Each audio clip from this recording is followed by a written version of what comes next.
this working? Um, you've gotten quiet a bit sooner than I thought you would because we haven't gotten water delivered. I'll just speak and wait for and hope it arrives in time. How's that? I don't really have an introduction proper, whatever that is. I started to write an introduction, one of those introductions that weaves all of the poets together. And what I looking at a lot was the notion of volume, of gestural volume, for lack of a better term. But beyond some that I had on the astounding range in that kind of volume that's evidenced in the work we'll hear this afternoon, a volume running the full gamut between nuance and it didn't seem feasible to do that kind of thematic interweaving kind of introduction. And certainly not if I was going to be able to address each person individually as well. I'm aware that this sounds somewhat like a not so sly avoidance of the task at hand. That's because it is. But what I'm going to do is, having decided that the printing of programs doesn't necessarily guarantee the reading of them, I am going to give a somewhat complicated version of the biographies of the readers. First we'll have, because of course naturally we'll proceed in alphabetical order as if by chance. W. Allen, whose poetry has been published in collections, Elfbein, Zana, Ivory Tusks, and other poems, Paul Vasey's Ledger, and Every Round. Known for merging African-American culture in his poetry, he roots that poetry in the heritage of Black people with the oral tradition, African survivals, and the Southern Black Church as his major influence. Allen is also in African-American criticism as a reviewer, translator, editor, and lecturer. Sam Allen has taught at the Tuskegee Institute, Wesleyan and Boston College, most recently. He has also served as writer-in-residence at Tuskegee and at Rutgers University, sort of overlapping there, and lectured extensively on Black affairs, both literary and political, at major national and international conferences, and read his poetry institutions throughout the United States and abroad. This one after this afternoon. Lane was the first Black woman to receive a doctorate from Louisiana State University in 1956, and the first Black of Louisiana, an honor she held from 1989 to 92. She has been inducted into the Louisiana Black History Hall of Fame, work as an educator, poet, and humanist, caucus of the National Council of Teachers of English. Now, an English professor emerita of Southern University. She continues to find a wide audience volumes of poems, which include Wind Thoughts, The Mystic Female, which was nominated for the Pulitzer Prize in 1979, and selective poems. Her most recent book is Window.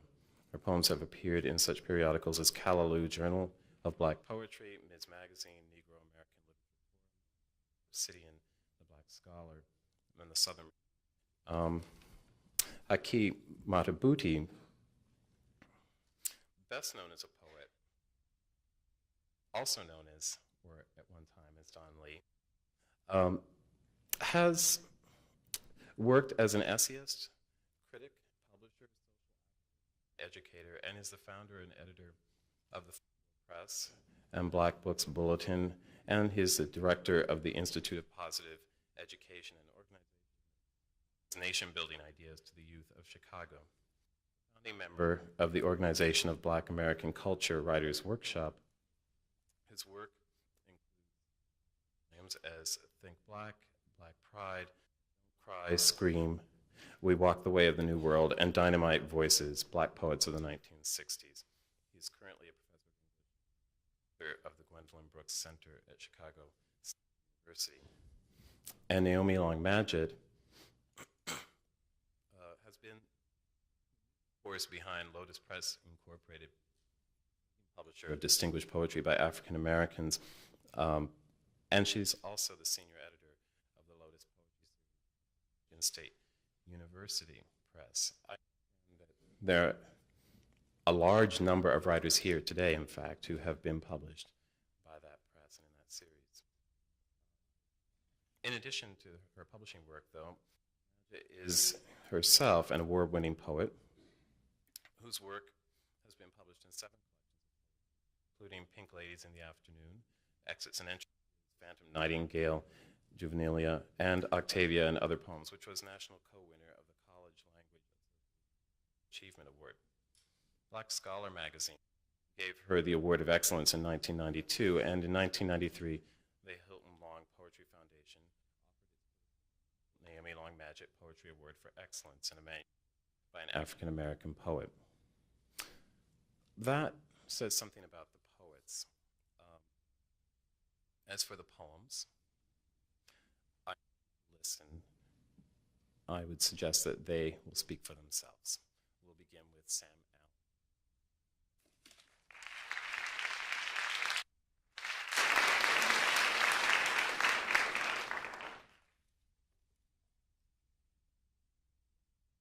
Thank you.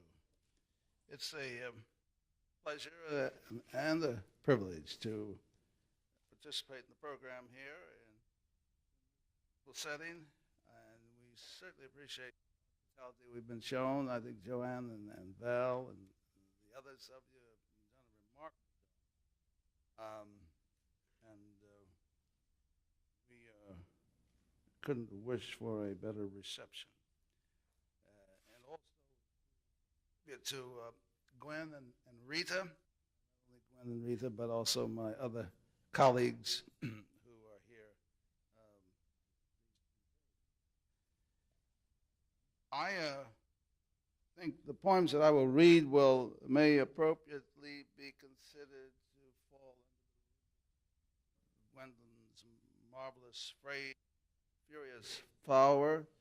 I'd like to read some poems which give abbreviated, we don't have much time, narrative of the Black American experience. And so we'll move right to it. The first poem is Gugnun's Omen. Gugnon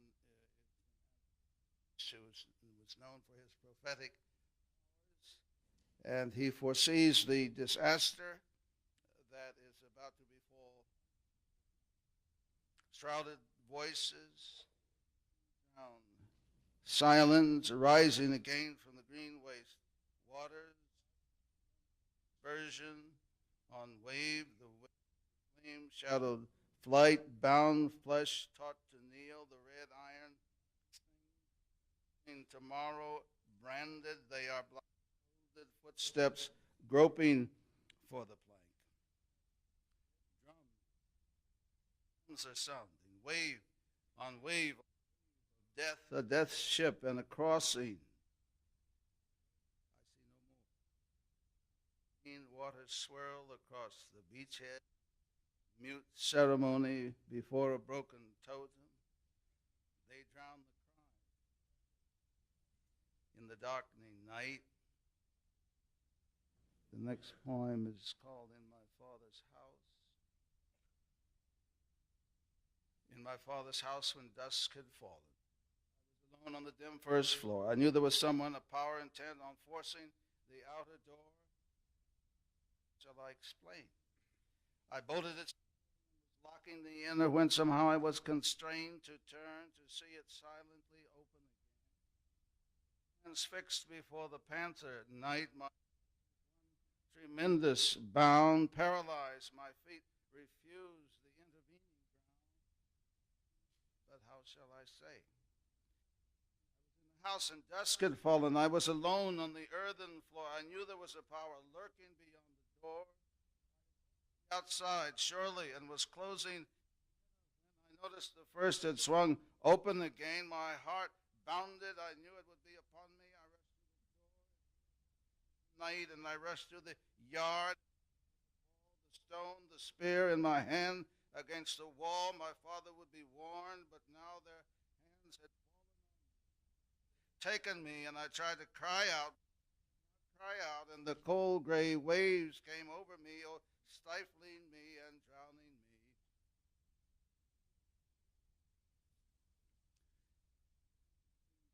In Sussex, I did not climb the apple trees. In Sussex, in London town,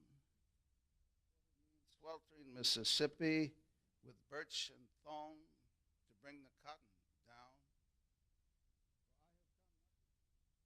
Your heads in a block. The captain of the slavers standing out of Liverpool, plying between Guinea and the land of the glorious free, the abiding place of the sullen, querulous slave. Montaigne reminds aging ladies, abandoned but not long forlorn, pluck the eyes of their young male chattel to shepherd the crouched submission into their care. Gutted years, doomed in time, penned in the silent backrooms of unhindered desire, to each his stock of dark, rolling pride, no seer to serve as overseer, who served as his own breeder, fertilizing the stunned flesh, feeding the rows of cotton deep in the blistering hell of Mississippi. By the delta they descended down into the pit, forsaken by Shango and Damballa, down to the fist and the terror, down to the whip and the whim, to the blazing heat of the field by day and the raging lust of the big house by night, and all pale and ravenous things. I did not climb the apple trees in Sussex. I'll never hail a queen in London town. I spent eternity in Mississippi, whose grace was death to bring the cotton down.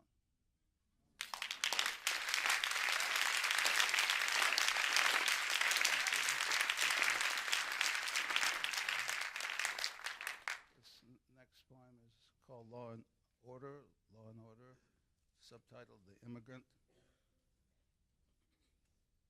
Safe, I might say it begins contemporarily and then goes back some 2 centuries. Safe, are they safe? An understandable concern. Black tie or turtleneck, slacks are an evening gown. On the east side, west side, suburbs all around. Are the women safe? In the dungeons of Gorée, this seal will be carried out, the children safe, in a lawful manner, in the ship's hold. Order on the auction block. We must have order. Are the women safe? Cried the auctioneer. Look now, a condiment for winter nights. Inspect before you buy. This one's a jewel, a prize she is. What perfect teeth. Head back, my sweet. Like so, that's better, love. Here, feel how firm they are. See what a pretty row they make, and white as she is black. Black as the fiercest night of Africa. Now, gentlemen, we will disrobe, dismiss this shabby dress. What purpose does it serve when nature there serves so much better? Well, now, she trembles. She struggles to desert. We must not cringe, my lovely. Why should we be shy? We would be sad if you abandoned us. Arms back, I say.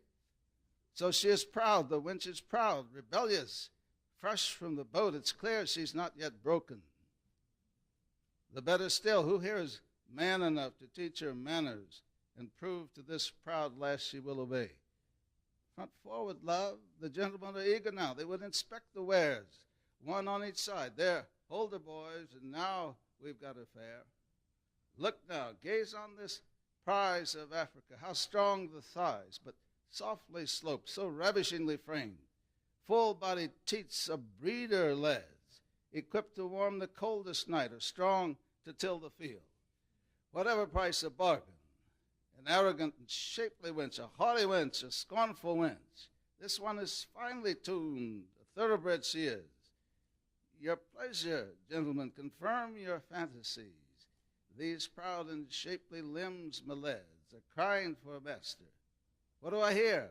No need to crowd. All done in order. We will have time. What do I hear, gentlemen? What do I hear? Are the children safe? What? What? The women safe? Let's not be distracted, friends. Let's get it done. Or if you're not the man you were, Christmas for your sons.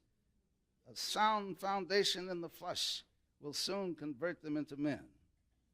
Come, gentlemen, what do I hear? What do I hear? Safe? Are they safe? I say, let's get it done. Going this prize. I say, going this caramel. Last chance, my lads. That's it then? The gentleman in the black tie. Are they gone? So now, proud wench, no, you'll not need this flimsy rag. Here now, greet your master. Safe? All around? Safe? Are they safe?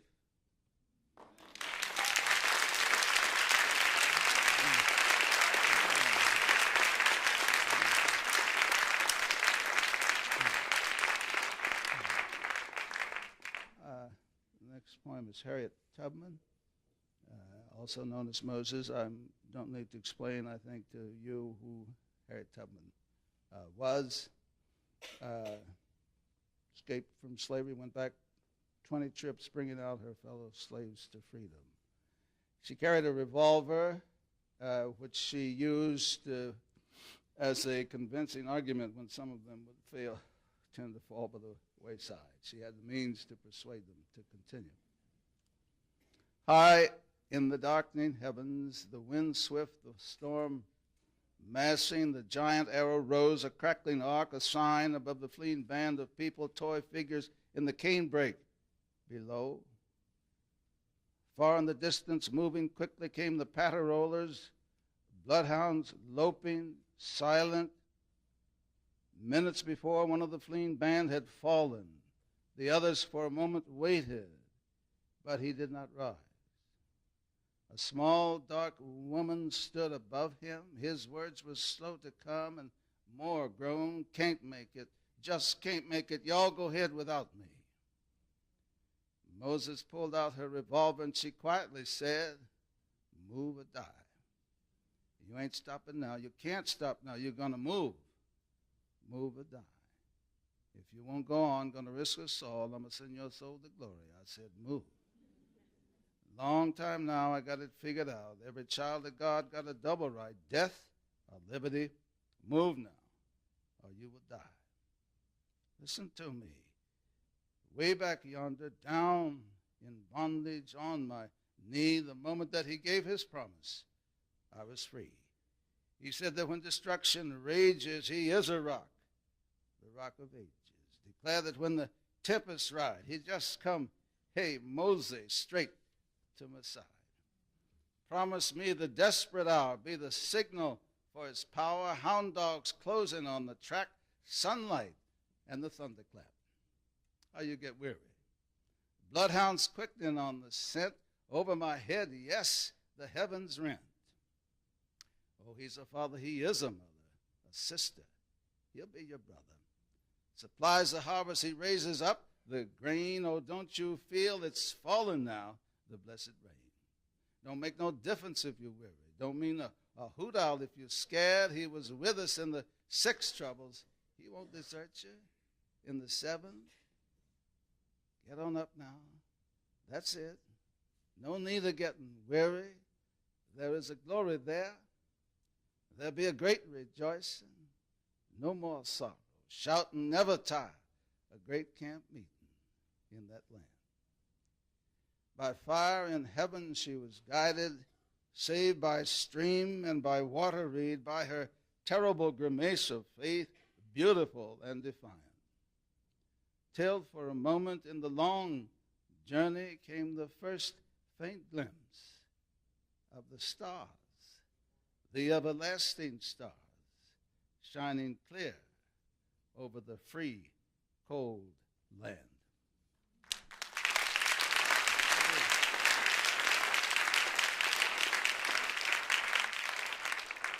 still have two more poems here. This, next to the last, is called Nat Turner. It's an invitational appeal. In many church programs, it's customary for the pastor following the sermon to make an invitational appeal for those who may feel called to confess their faith. And the present poem contemplates an appeal similar, not the precise kind of appeal, but not unrelated, and it's called for a commitment. It was made by the Reverend Nathaniel Turner in 1831, a century and 63 years ago, not very far from here, as Providence would have it. We're only 1 month removed from the month in which he moved. It was in August. And so this is a recreation of the appeal he must have made to his men. He was a deeply religious person, ministered the Christian gospel, believed in God's presence in his planned rebellion, and waited for a sign in the sky as a signal to strike. In Job it is written, in a dream, in a vision of the night, when deep sleep falleth upon men, then he opens the ears of men and seals their instruction. From the obscurity of the past, we saw the dark, now flaming face of a giant Nathaniel calling, whosoever will, let him come. For a moment, Turner's features softened.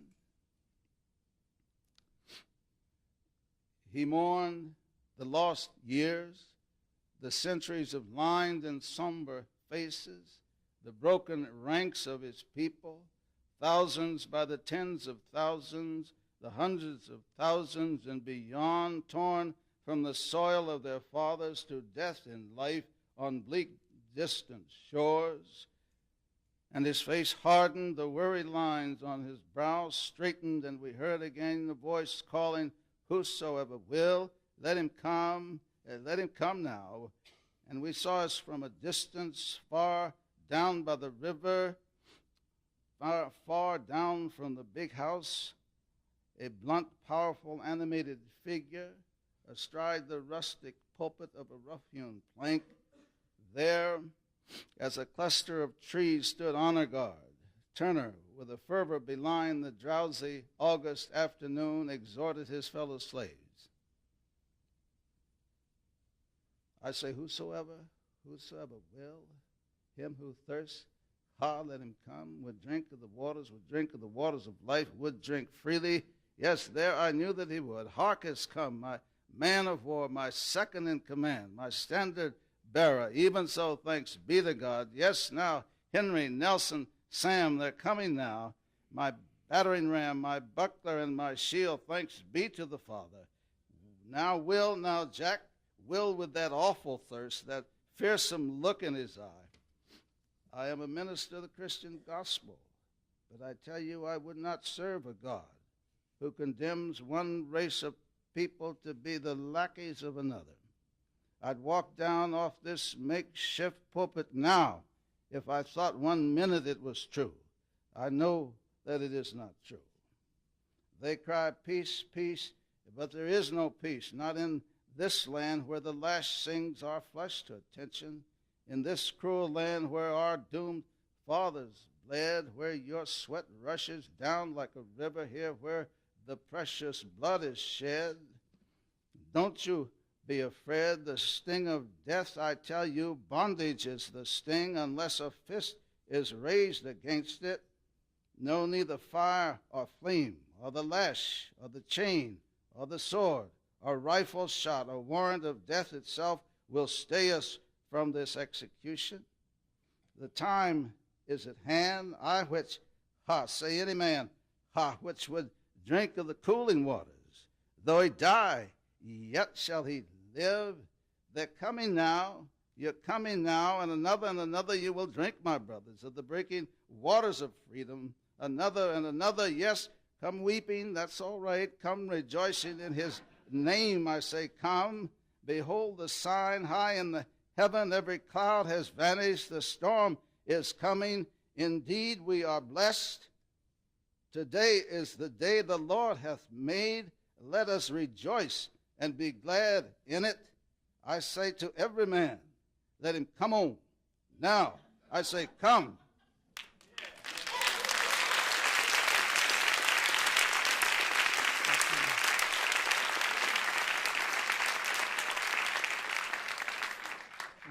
I'll end with this poem. Frantz Fanon wrote that he foresaw ultimately reconciliation. He foresaw two emblematic figures reach out and shake hands, each of them standing on a mound of corpses. It's a grim prediction, but well directed.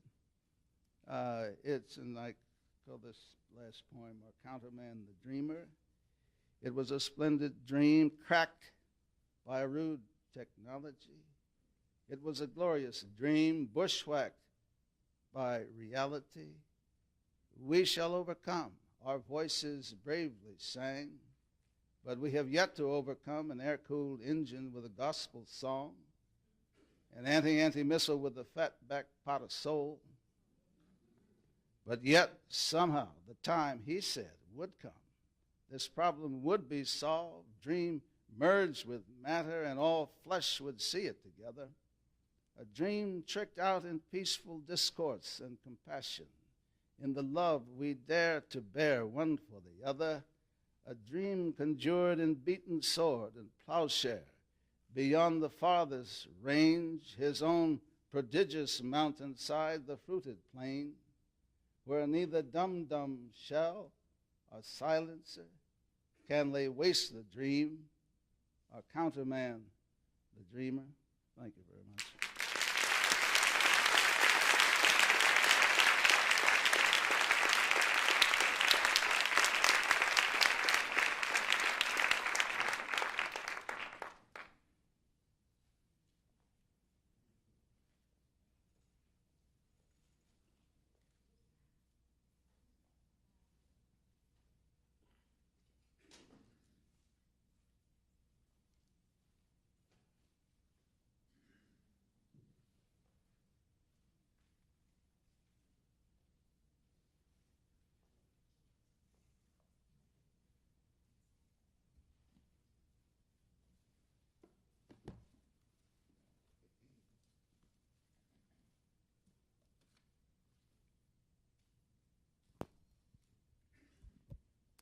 Good afternoon. Very happy to be here and to share this conference with you. And I want to start off with a poem that I wrote a number of years ago. This conference is dedicated to Gwendolyn Brooks.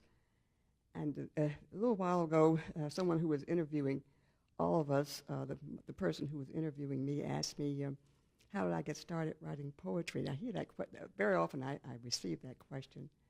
I said, oh, well, Gwendolyn Brooks was my inspiration. I didn't know Gwen then.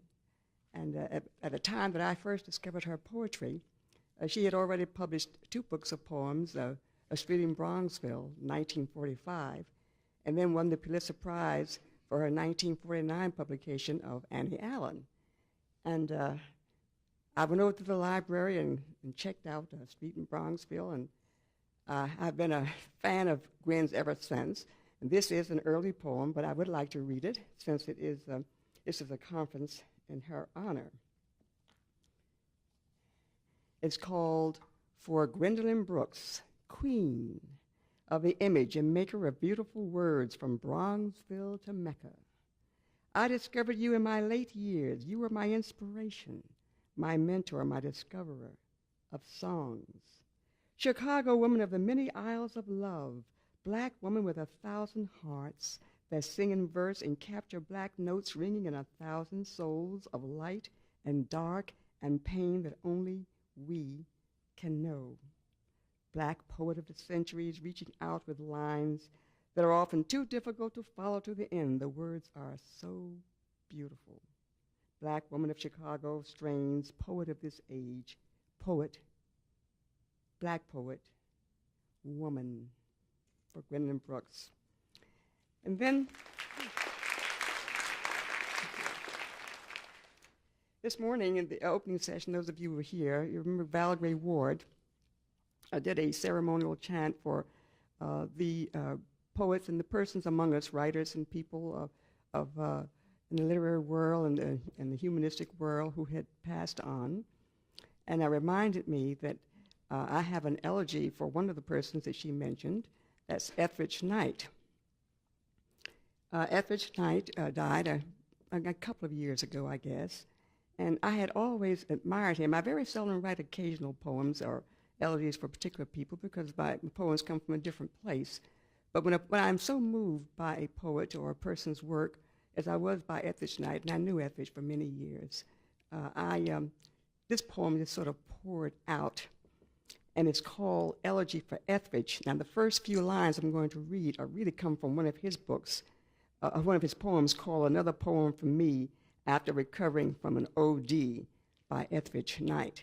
Now, I want to mention also that there's an allusion in here to Pookie D and some persons in some of his poems. He has a poem called, what's the name of that poem? Where the Pookie D Pookie D is in one of his, it's called, one of the poems he has, the Pookie D is a young fellow who, young boy who was the leader of the pack, leader of the gang. And they were swinging on across the railroad ties and they go across a ravine. And they would go from one tie to the next, one tier to the next. And Pookie D was going to be better than the other, so he was going to miss one and go to the second one, but he missed it, you see. And so there is that reference. Anyway, here is Etheridge's words from Another Poem for Me After Recovering from an OD. What now, dumb nigger, damn near dead? What now that you won't dance behind the pale white doors of death?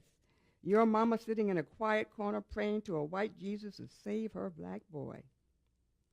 And then my poem, Elegy for Etheridge, who knew the night of prison, whose poems from that unholy place made hard rock immortal, who sang his songs of ancestry, who was linked to the clan, and yet had no sons to float in the space between, who rode the trestle to the end of his days, whose songs were a spirit, a high, a raison d'etre that literally saved my life, he said, whose soul wanted to sing. Etheridge, like Pookie D, who rode that trestle above his head, daring death with each breath he took, your silence now rolls like oil across the wide green water, and you now dance behind the pale white doors of death. Your mother no longer need pray to a white Jesus to save her black boy. You left us your songs to mourn your death, to mourn your life, to say the prayer that could not stop your headlong final plunge. Etheridge, you dreamer and creator of lines, you told us that black poets should live, are the flutes of black lovers and the organs of black sorrows, the dusts of marching feet. Why did you leave us this space, this emptiness, this belly song, this prayer, this gravestone, this chant of death for the dead? Now, all we can say is, Etheridge, we loved you. Goodbye. Goodbye. Goodbye.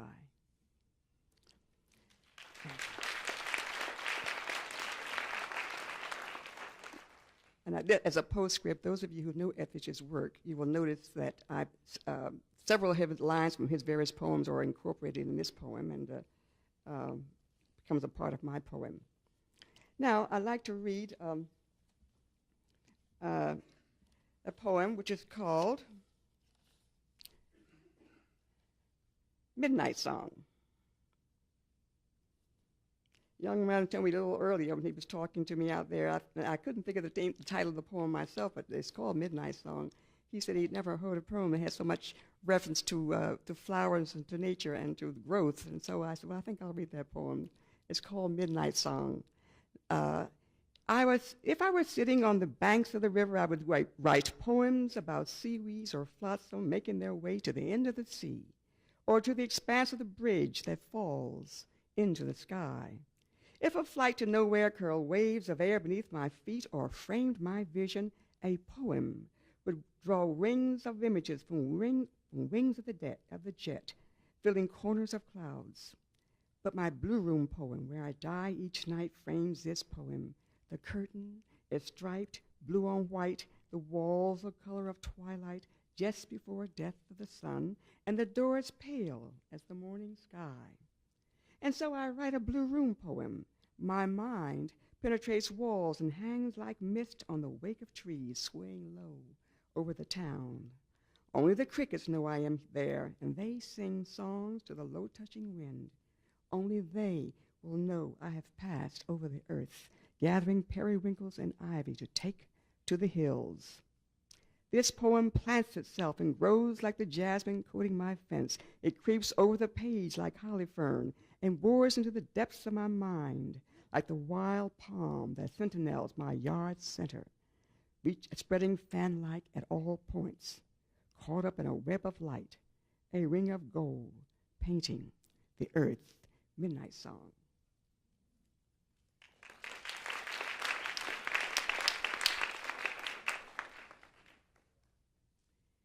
A few years ago, when I was traveling to Africa with my son at that time, who was only 9 years old. He's a young percussionist, drummer, all 30 years old now. We were on a plane. We were traveling over the African continent, and the captain of the ship said, "Ladies and gentlemen, we are now passing over the equator." And my son, who probably had just studied about the equator in 6th grade or whatever grade he was in, he somehow missed the reference that the equator was an imaginary line, you see. He says, "Give me the binoculars quick." I said, "Well, what do you want with the binoculars, Gordon?" He said, "I want to see the equator." Well, the poem that I have is called Girl at the Window, and you'll see a reference to this. That's a poetic line if ever I heard one. And you'll see a reference to that particular image as I read the poem. We have quite a bit of international students at Southern University, where I taught for many years. And so I imagined that this young woman, she was a picture of a young black woman looking out the window, and I imagined that she was homesick. And it's called Girl at the Window. She sits there, hand on cheek, head turned towards the open window, like where shadows pulsate like quivering beasts. Summer and autumn contend in blue skies and spiraling air, ghosts and green light, a mere breath touching. A golden animal streaks across space, and lavender hills outline the sun. Will they tell the level of seasons? Will they fly home to the sky? Her skin is copper-toned, and eyes the nests of birds.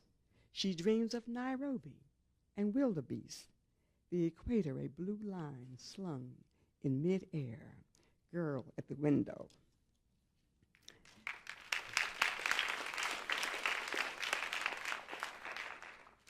Lyric, I am looking at music. You know, I taught many years at Southern University, and when I was teaching creative writing, students would know, what am I going to write about? I said, oh, it's all there.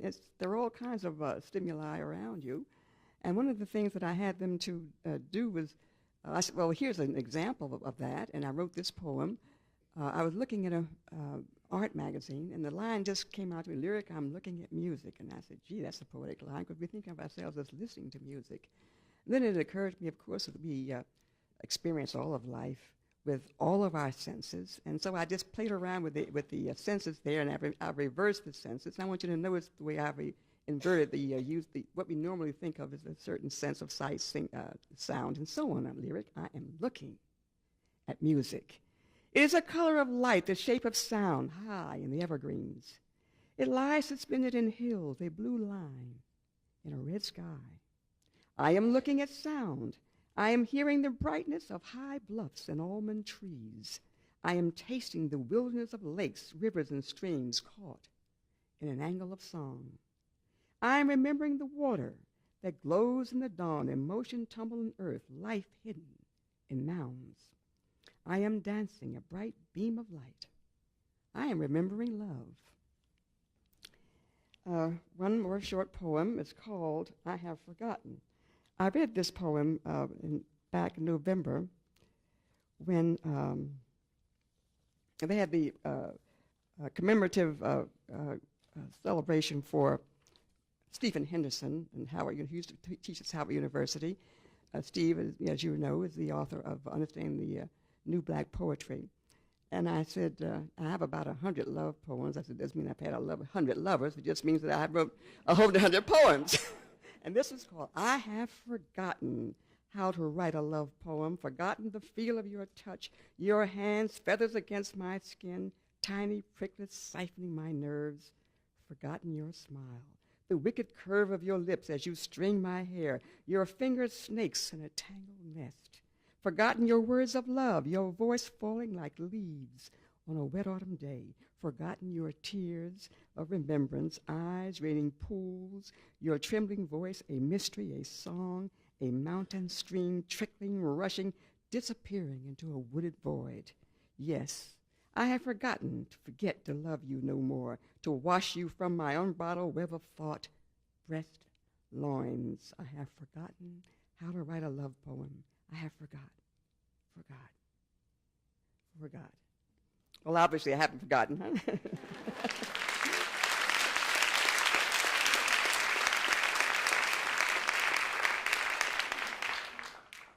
And I'm going to close with this three-section poem. It's a little longer than the others, but I think I'll stay within my time restraints. You know, at Southern University, where I taught for 26 years in Baton Rouge, Louisiana, the Mississippi River flows right by the campus, and there's no way that you can be on that campus and not be aware of the river. And just as it gets to the campus, it turns, and there's the bend of the river. And it has inspired several poems. I have written several poems about that river, but this is called Mississippi River Poems. And I have a subscript here by a young poet whose first book of poems was called Uses for Dry Bones by Malika Favorite. And her lines are, the Mississippi rolls because there are skeletons rocking in cypress knee chairs under the silt.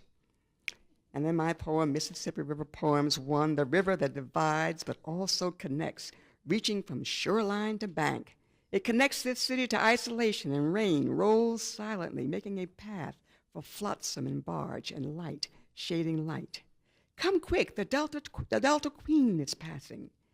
In the night, its beams glow like teeth, each poised for the bite, like coins, like Mardi Gras at the height of the parade. The many-colored beads thrown to the sky, to the ground, to hands clutching for the magic of connection, human spillage believing in the promise of joy. The Mississippi rolls. The Delta Queen, maiden river boats with revelry the norm, passes in twilight, laughter spills over dark water. The coastline rocking in cypress knee chairs under the silt, singing their songs of death, waiting like saints, waiting like gods, promising no promises, the river's chant ringing forth. Part 2. Once I stood on the banks of the river. The water was green, gray, the color of grass, the heaviness of dawn, the ending of twilight. Blackness that soothed the thickening air, that darkened the sky, that covered a marsh no child would explore. Mornings I surveyed the sparkle, the surface, beads of ebony that moved like water snakes, or sauntering, rasping in one long breath, no beginning, no end, a perennial inhaling of light, or exhaling the dark bowels of her depth. A sorceress, purveyor of seeming and illusion, her beauty calls us. She is grasping an insatiable hunger to taste our sweetness of life. Her logo is death. Regard her with caution. She is greedy, loving, cool, final. Part 3, the Mississippi flows, touching north-south of this campus, north side of this campus. This river, majestic, malignant, severe in its prescriptive definition of space, the grounds of the school continue to swell. New growth changes topography with buildings top-heavy and wide, devouring air. But on this side, the Mississippi shields the ground. No intruders except creatures on wings, bellies, or multiple grasping legs.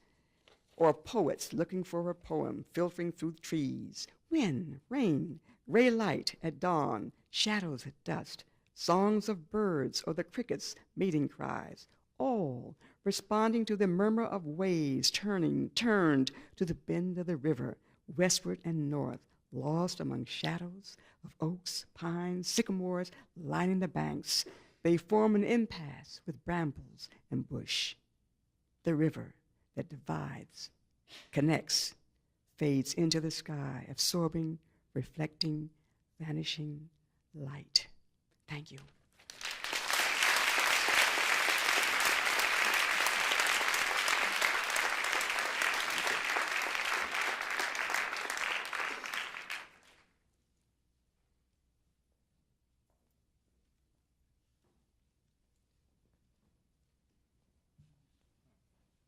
Good afternoon.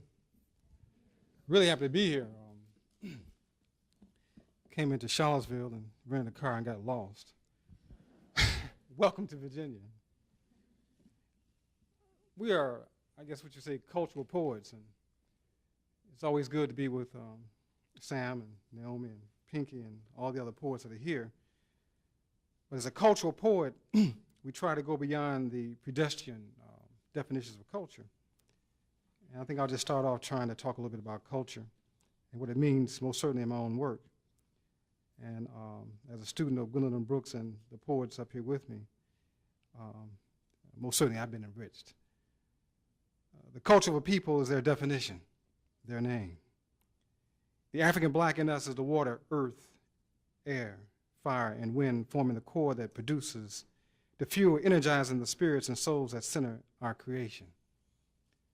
The sum total of people's existence is exhibited in their culture, from the food grown, prepared, and consumed to the clothes they make and wear, the gods they worship, and the spirits manifested as a result of that worship.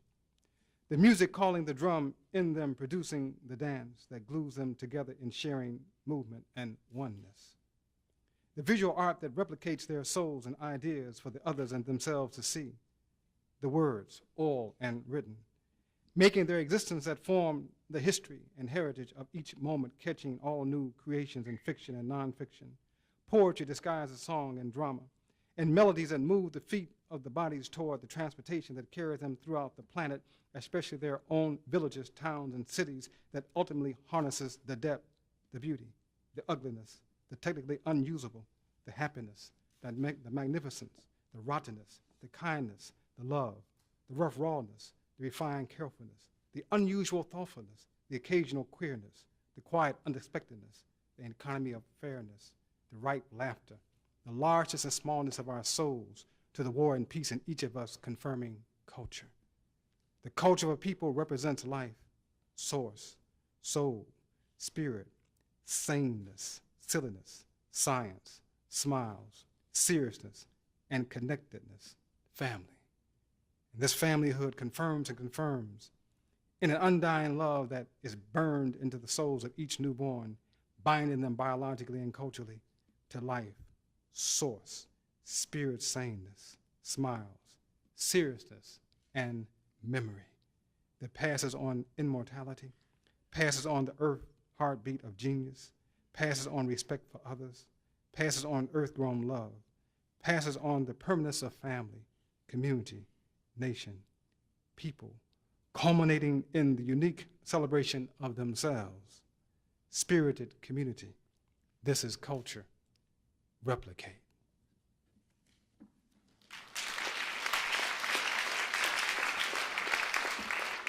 And as poets, we try to do that, and how do we do that without not only betraying ourselves, without betraying our people, but most certainly trying to keep our spirits alive, killing memory.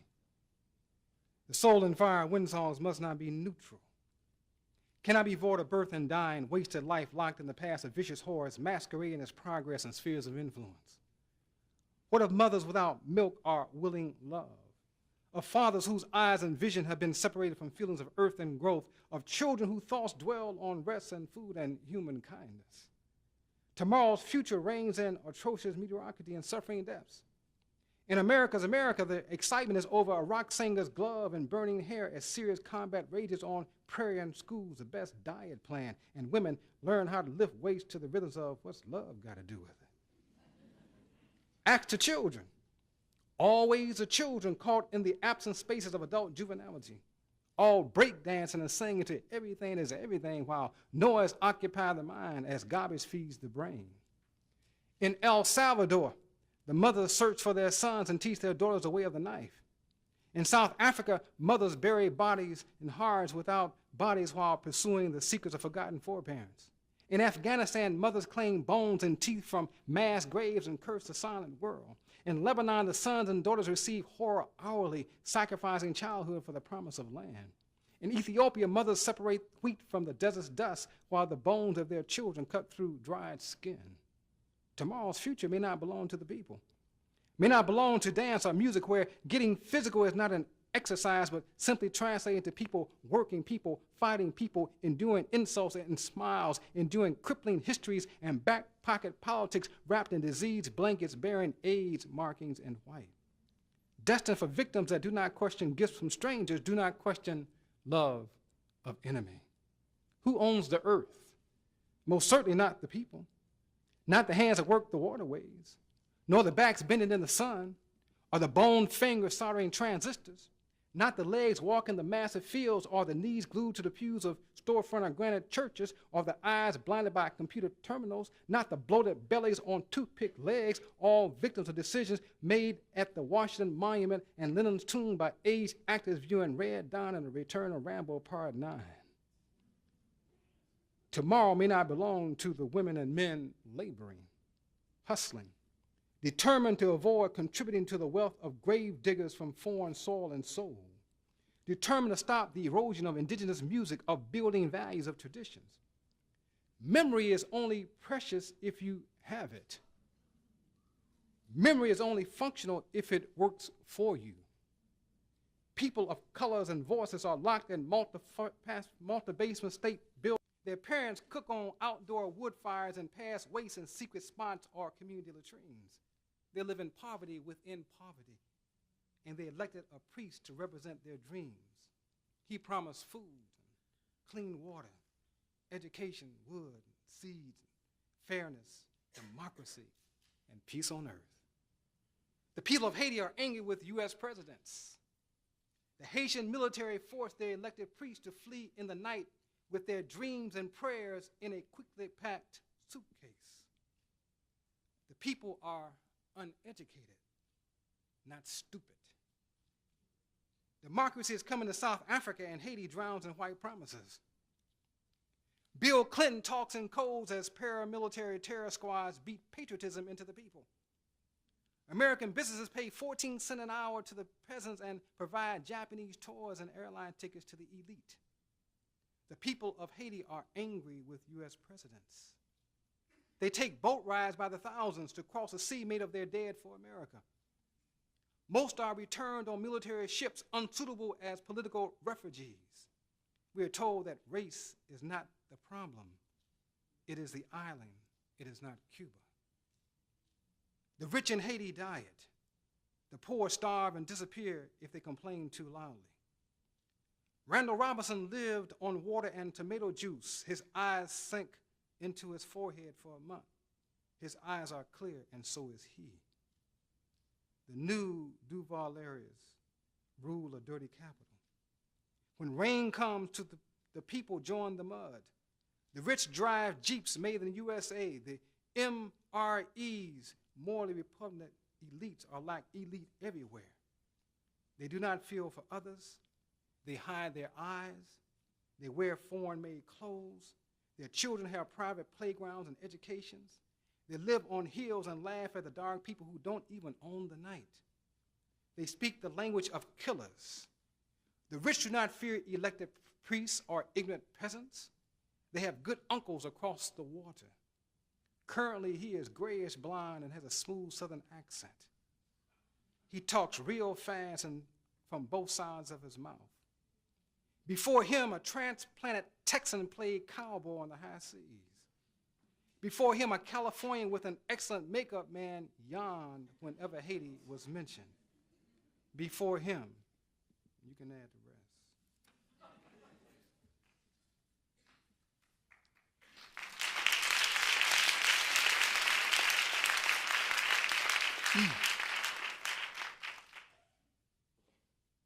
I changed my name 1974.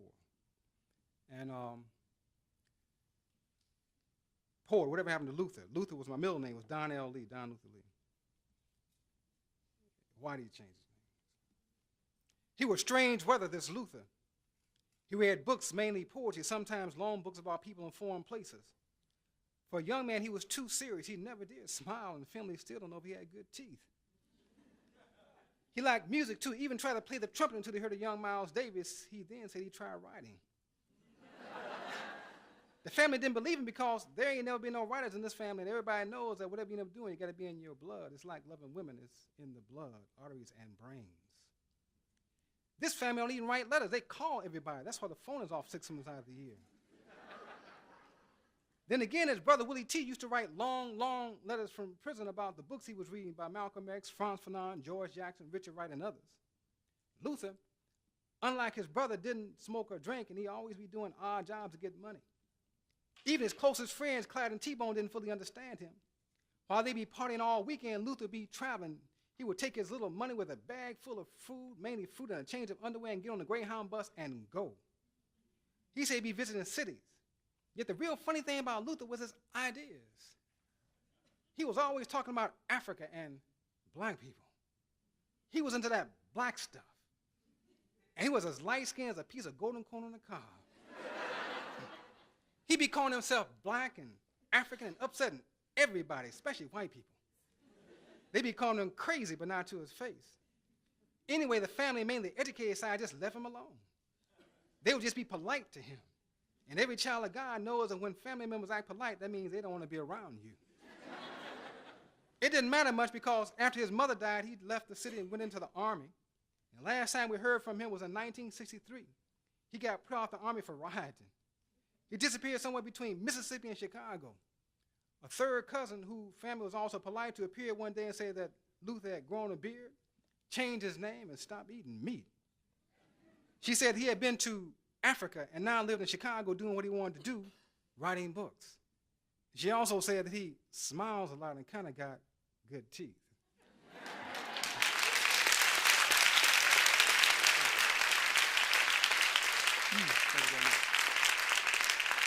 I'm going to end up with this poem. It's called The Great Weight. I guess those of you who have any insight into my work, it is driven by the passion of our people, and most certainly the person who has been, probably the greatest influence on me has been Miss Gwendolyn Brooks.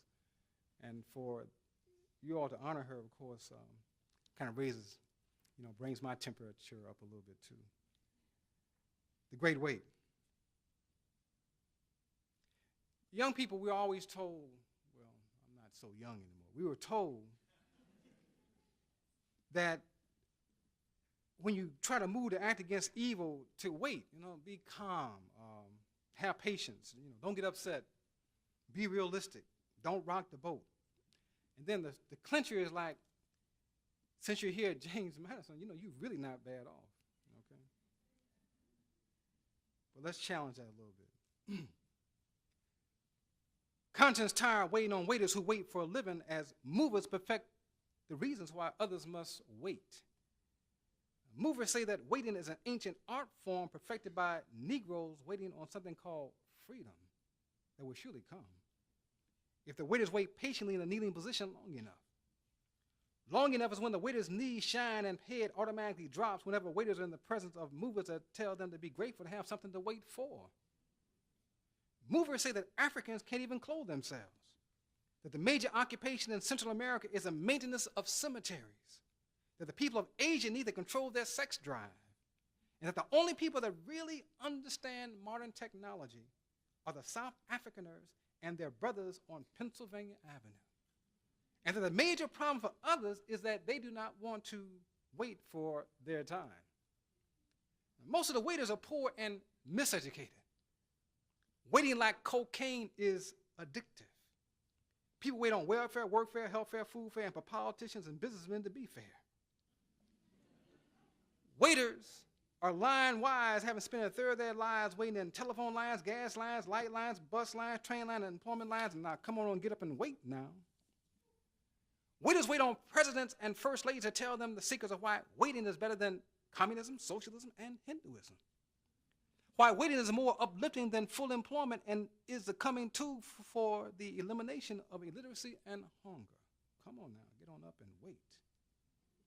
Western economists and sociologists have postulated that waiting is the answer to family separation and ignorance. That waiting will balance the budget and give waiters the insight into why others care more about their condition than they do. The conscious world waits on the people who have become professional waiters. The waiter's education clearly taught them to aspire to become either the waiter, waitee, or waited. For most, wasted. Waiting. Popular consensus has it that waiting builds character, cures dumbness and blindness. Waiting brings one closer to one's creator. Waiting is intelligent work. Waiting is a fat person's answer to exercise. Waiting. Waiting will be featured on The Tonight Show this week, disguised as black urban professionals pushing the latest form of waiting, constructive engagement. Waiting. It is documented that waiting will save the great whale population. Waiting will feed the children of the Sudan. Waiting will stop acid rain. Waiting will save the great Amazon rainforest. Waiting will guarantee disarmament and peace. The major activity of waiters is watching television, sleeping, eating junk food, and having frequent bowel movements. Waiting. Consciousness gaze from waiting on people with plastic bags on their heads, waiting on Negroes that live for pleasure and money only, waiting on the people that confuse freedom with handouts, waiting on Sam to straighten his spine and care for his children, waiting on 6-child Sue to say no, waiting on $300 a day junkies, waiting on the people whose heroes are mostly dead, waiting on bonus from all this education we got, waiting on the brother, waiting on the sister, waiting on waiters who wait for a living as movers perfect the reasons why others must wait. Waiting benefits non-waiters and their bankers. Most people taught that waiting is a misunderstood form of action, is the act that is closer to sex and barbecue consumption. Waiting.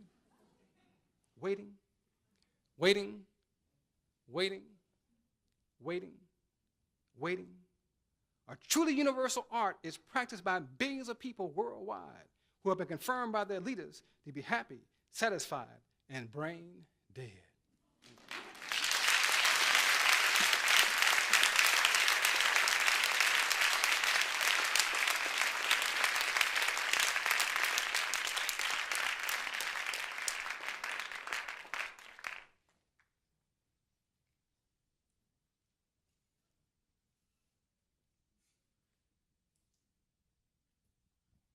I feel very honored to be here at this conference and to read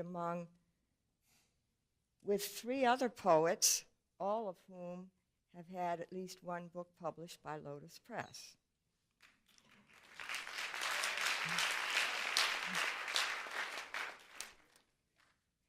In Search of Aunt Jemima, alias Big Mama. Everybody's looking for Big Mama, spatula in hand, an ample table set for all of Master's children, serving generous portions of forgiving love with open gold-toothed smile.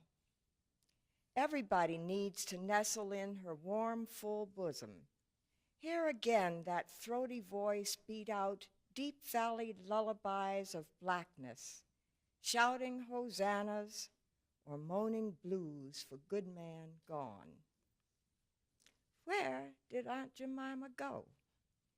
And when will she return to reassure us that her delicious laughter was innocent and wholesome to partake of, and no more subtle and no more dangerous than her pancakes?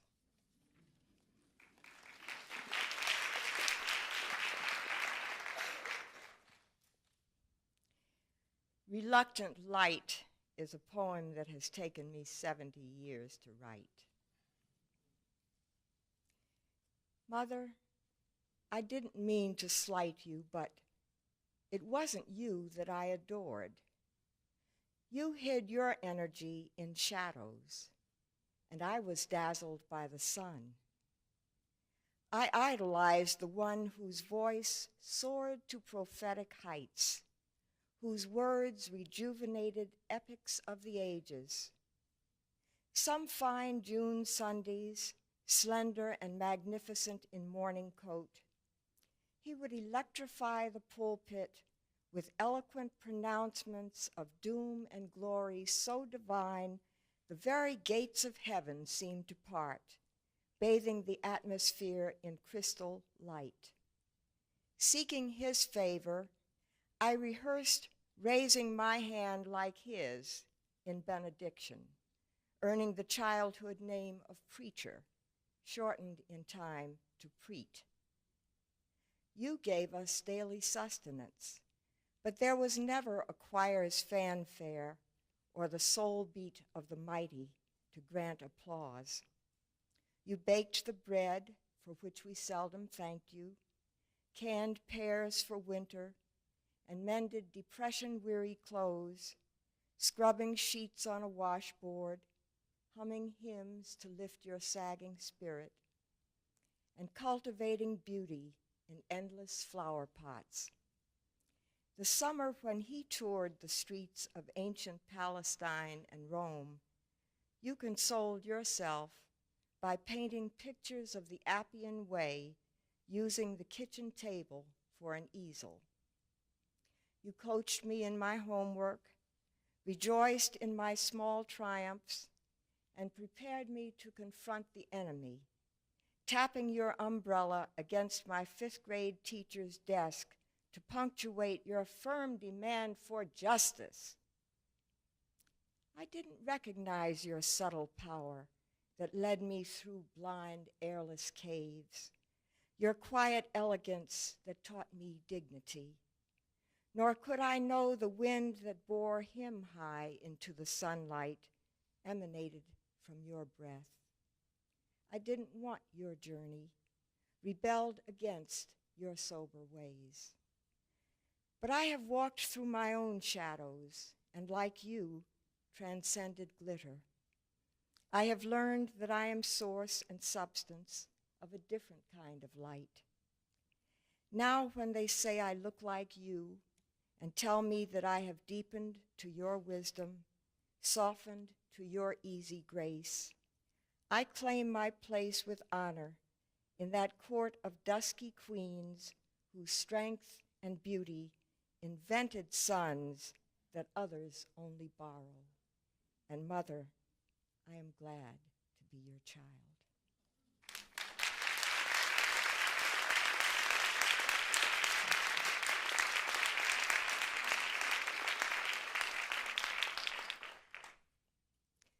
One black preacher of the last century, a former slave, became such a thorough, self-taught Bible scholar that he was able to prove the mobility of the sun and the flatness of the earth. His documentation was so thorough and his delivery so dramatic that even those who knew better were convinced he was right. After completing his argument, John Jasper asked his audience on one occasion, "Now, how many of you believe what I've said?" And one of his contemporaries, a respected scholar, reported, "My hand went up in an instant," and I was not being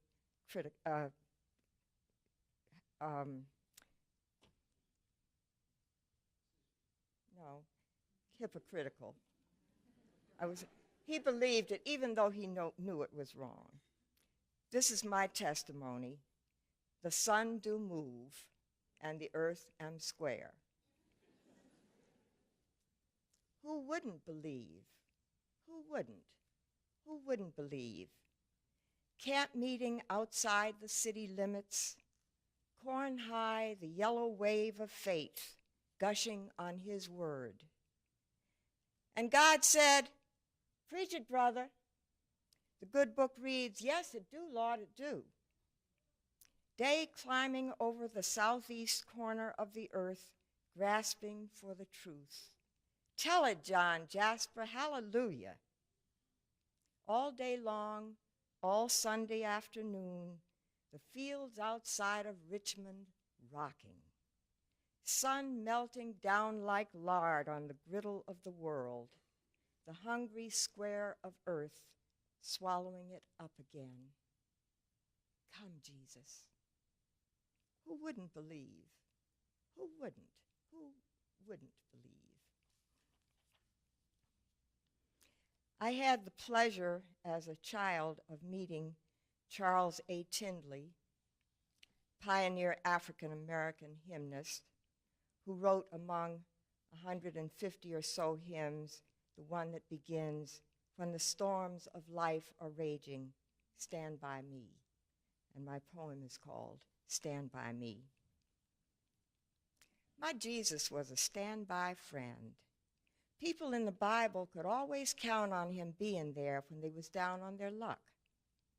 One time when he was sailing with his buddies, a sudden storm threatened to turn their boat over, and they all thought for sure they was going to drown. But he stood up calm as you please and said, "Peace, be still."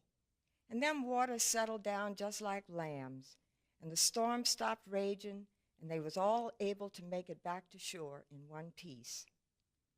And when Mary, the bad one, was fixing to get stoned to death for being a hoe, he stepped in and said, "Hey guys, how come you so sure what she's doing unless you've been doing it with her? If you don't want to deal with that, get lost." And they all took off running. Then he told her, "Go on now and don't do it no more." My Lord was something else, all right, still is as a matter of fact, and I can testify to that. He's carried me through all my trials and tribulations, and I've had more than my share of them. Seem like I get tossed around sometime just like a boat in a storm, but I know I'm going to make it through, 'cause I got my standby friend walking with me, holding my hand, taking up for me day after day after day.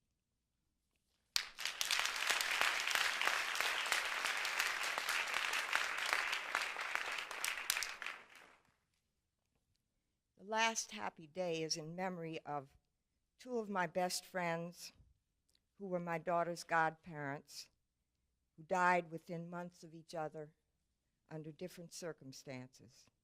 The first section, July Photographs, relates to the title and refers to my daughter and granddaughter.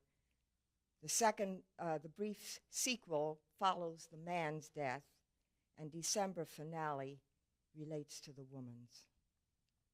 July Photographs, the godchild and her daughter. The prepubescent girl circles her mother's waist with spindly arms, growing too fast for her body. Behind them, a jovial sun dazzles the depths of green and scarlet in leaves and blood-ripe roses. Just out of sight, the old pair, whose love is deep-rooted as ancient olive trees, smile at their little girl, now grown to womanhood and mother of the child. Nobody asks, where will tomorrow take us? Enough to be together here, encircled by a wreath of sunlit love. We too have grown gnarled together. We count the common rings in the trees we have become. Our roots sink into deep soil, and our bark is impervious to wind and weather.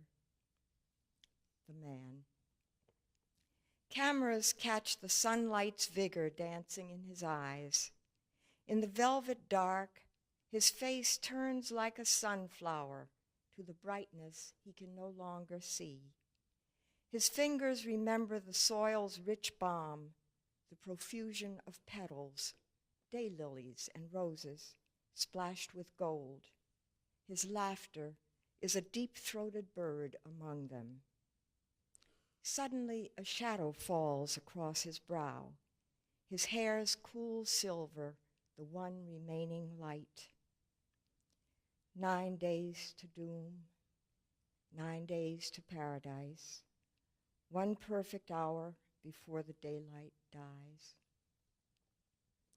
Sequel, the woman.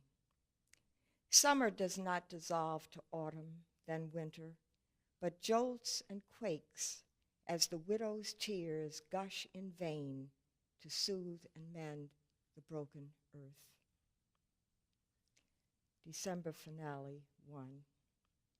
And then, as though his spirit called her, but not so full of terror and surprise, as though he spoke her name, but never wishing her goodness to deliver her to evil, she was wrenched away. 2. Morning and conversation with a friend, interrupted by insistent jangling at the door. The boy is back, says he dropped the lunch I packed for him, claims somebody in a car was chasing him. I'd better hang up now, talk to you later. Stealthy fingers rifle the open purse. How to confront him, how reprimand the audacity of one so frequently befriended. Suddenly, raw energy unleashed, animal eyes ferocious.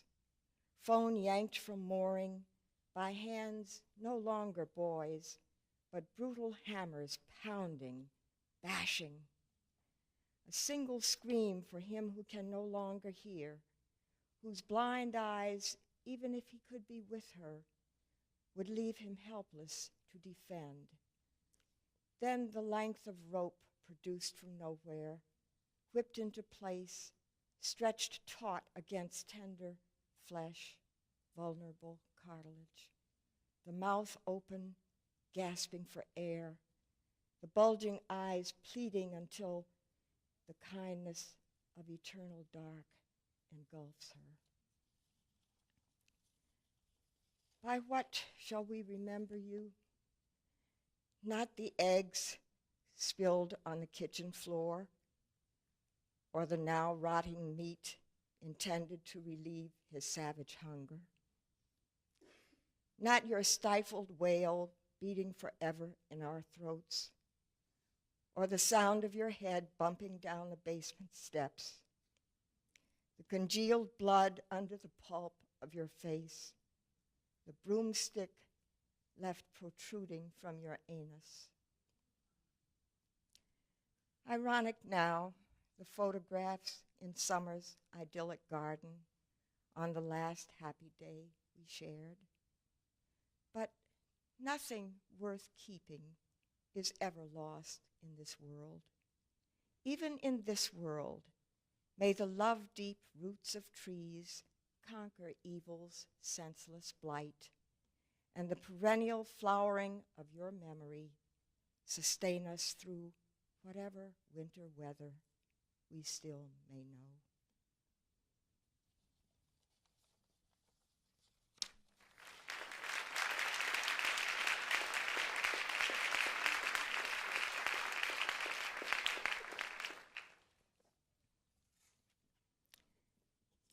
Letting It All Hang Out is a poem I'm reading because Gwendolyn Brooks said she likes it. Gray strands. Badge of trial and triumph. It is mine. I have earned it. I wear it proudly. There is nothing more lovely than silver framing a face of old ebony. Girdle. Don't need this noose anymore. Won't choke myself with someone else's brand of rope. Free now to ride the waves of the wind unbridled, to float on a crest of cloud. Liberation. For the last time, undo these 13 fasteners of a long line, long lie bra. What if my once firm breasts sag, my fountain runs full and free, my children bless me.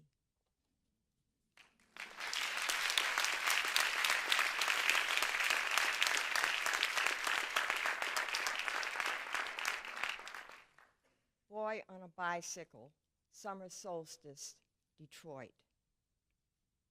Slim blue-jeaned legs pump laboriously up a wet incline, while a steady drizzle films a dark young face with satin mist. Summer vacation has just begun. It is mid-morning, the 21st of June. The daylight will be longer than any other day of an uncertain year, but it is doubtful that anyone will see the sun. The streets are slick and treacherous. Where is he going? Young black boy in a city full of clouds and shadows, pedaling 2 wheels up a hill in the rain. And finally, renewal. June is forever and forever returning. Howling headlines will not prevent it. Statistics cannot deny that which will be. In my springtime heart, I know that Earth will have its way. October, that old faker, coloring its leaves in deceptive gaiety, all the time meaning brittleness and brown death, doesn't fool me. December's snowflakes and gossamer enticements, hiding sludge and dirt under the wings of Christmas angels, can't forever deceive. I know what I know. There is something in the nature of things that is assuring, that tells me the people emerging from their dark lives to front porches and sunlight when the warm days come know the secret the universe sometimes tries to conceal. Life forever rejuvenates itself. Whatever else happens, life lives. Thank you.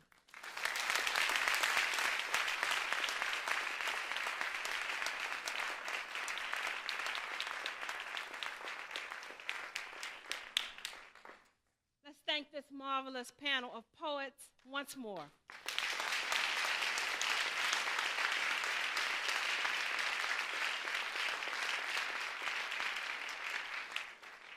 Just a few housekeeping notes. There's been a sweater that's been lost, a gray sweater with 1 metal button and 2 pockets. If you found it, give it to, you have it? Great, there it is right there. So claim it.